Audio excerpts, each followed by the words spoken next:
Good evening, everybody.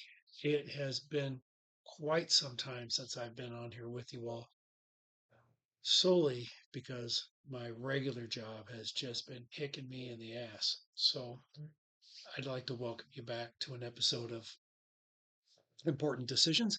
My name's Jason, and I just kind of wanted to get on here, chat a little bit, maybe get back some of my sanity because, like I said, the last couple months have just been chaotic.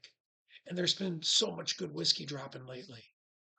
I've gotten lucky enough to get my hands on a few good bottles, a few really amazing store picks. But I wanted to go over one that I think is in my top five pours of the year so far, and that's the Elijah Craig 15. I have this one here, which, if you can see, this is barrel 88, bottled on January 22nd of this year. And I've shared it with a few friends, and I got the chance to sample a few other barrels recently that each one of them has just been hitting the mark. And a lot of folks have been skeptical to try it simply because maybe they had the 18, but they didn't like the way the 18 proof down or the way it got proof down. These are coming in at 108 proof. I'm sorry, 100, yeah, 108 proof. So 54% ABV. And I got to tell you, if you can get one of these anywhere near MSRP, go for it. They are so tasty. There's a raffle coming up here in the next week that I'd like to see if I can't secure another one there. Getting lucky. So I get on this nose, and again, if you compare it to some other Elijah Craig's or even the 18, this has just got it's got depth to it, some complexity. I have so much of that normal that you get with vanilla and the caramels, but there's some fruit notes that come out in this that are just, oh, they're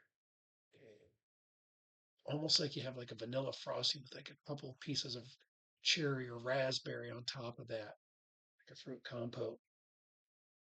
Oh, really like it. And I won't even mess around too much more about talking about the nose because I think the palate is even better.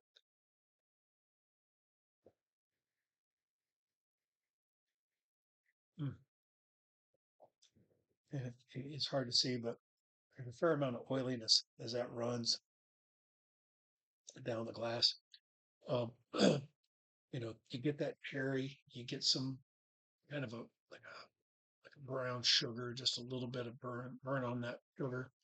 Um, but then that oak is there, and that comes with that 15 years. It is not overwhelming, just enough that it's like, hey, I'm of age. I'm here to party.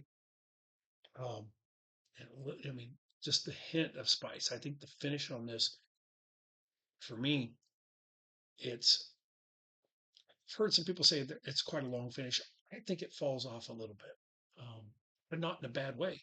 I think it just kind of subtly gets there, and if you're finishing that swallow, all of that fruit is there, but then as it you know works its way back, coats the tongue and everything, you get a little bit more of that spice, that oak, that leathery that comes with it.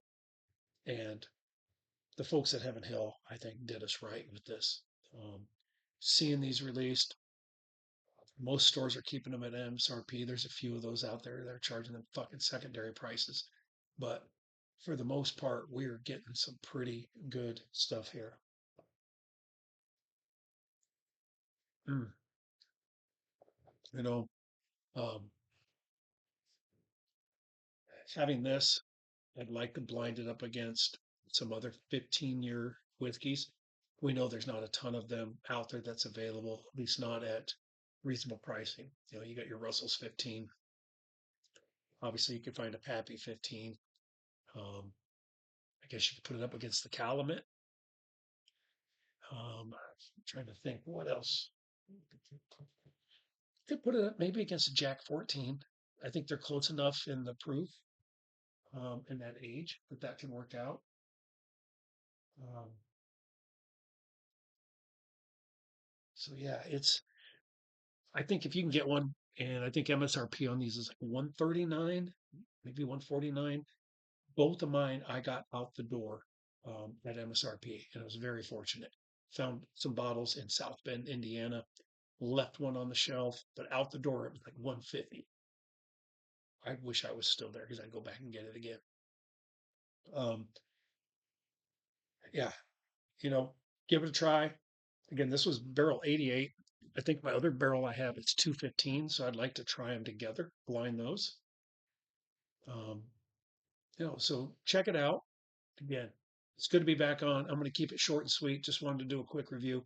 I may turn this hat around, do another review of another bottle that I recently got with the help of a friend that I think could be whiskey of the year. So, Elijah Craig 15. It's for me, it's a buy it, keep it on the shelf. Don't save it for a special occasion. That special occasion may never come. Tonight's special enough, especially if you have a shitty day at work or you want to make sure that your night goes better. So get out there, sip some good whiskey, have some fun with your friends, enjoy the community. I appreciate y'all, and I'll bring you back another episode of Important Decisions very soon. Peace.